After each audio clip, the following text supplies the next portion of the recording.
Bonjour à tous, j'ai dans les mains le Oxytis Adventure 40, sac ô combien complet que nous propose la marque française Oxytis, donc une marque que nous avons souvent l'occasion de mettre en avant. Cette fois-ci en fait on est sur un sac plutôt typé randonnée, donc je dirais au global plutôt activité outdoor, trekking, randonnée. Course à pied, on ne va pas être sur la course de distance avec un sac avec cette volumétrie, mais plutôt sur une course à étapes, si on souhaite vraiment l'utiliser. Donc là, en gros, la marque Oxytis propose en fait un sac à la contenance énorme, évidemment. Alors une multitude de poches, que ce soit sur l'arrière, donc là avec une énorme poche, on va pouvoir mettre tout ce qu'on souhaite. Alors évidemment avec d'autres poches à l'intérieur qui vont permettre de pouvoir mettre tout ce que vous souhaitez transporter avec vous, encore une fois sur une course longue distance, randonnée, trekking ou autre. Donc vraiment une contenance très importante avec des petites poches en fait, on va pouvoir mettre tout ce que vous souhaitez. On a une poche à eau de 2 litres, c'est plutôt assez intéressant. Encore une fois, quand on va partir en montagne avec, donc plein de systèmes de rangement, de fixation pour régler aussi la contenance si on souhaite mettre un peu moins d'accessoires qui était prévu initialement.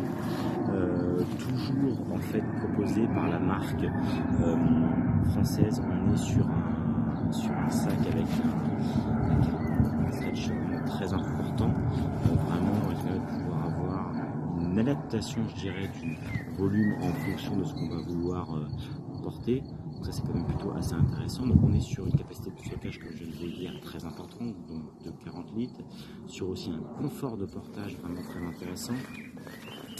Voilà, là on voit en fait c'est vraiment complètement matelassé, vraiment sur la partie arrière du sac pour vraiment cambadier, je dirais, sereinement. Donc vraiment tout a été étudié d'un point de vue morphologie, d'un point de vue ergonomie, pour vraiment être tranquille. On est vraiment sur, voilà, il y a des inserts qui sont rembourrés sur le dos, vraiment pour avoir un confort de longue durée. Donc je viens de vous parler de toutes les poches à l'arrière, évidemment les poches à l'avant, il y en a de partout. Je vais retirer voilà. Ce que j'avais mis pour vous montrer, c'est pour vous montrer toutes les poches. Il y en a vraiment il y a des poches zippées, des poches frontales extensibles, des poches étanches. Évidemment étanches, c'est très important, évidemment, parce qu'on ne sait pas trop ce que le temps va nous réserver. Au niveau du confort, on est vraiment sur un confort très intéressant, avec des sangles qui sont évidemment complètement réglables.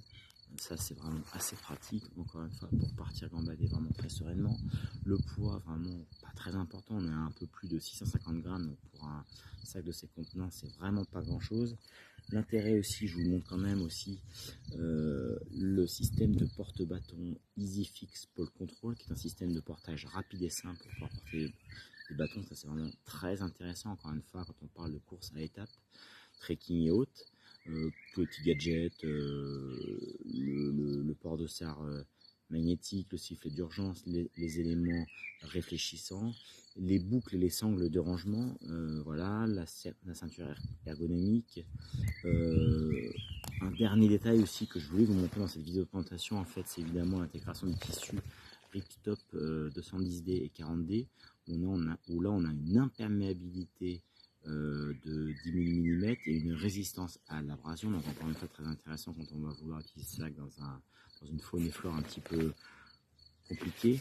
Voilà, donc on est vraiment sur un sac très complet qui saura vraiment en tous les cas vous convaincre de partir avec sur des courses à étapes, ou en tout cas sur des courses longue distance.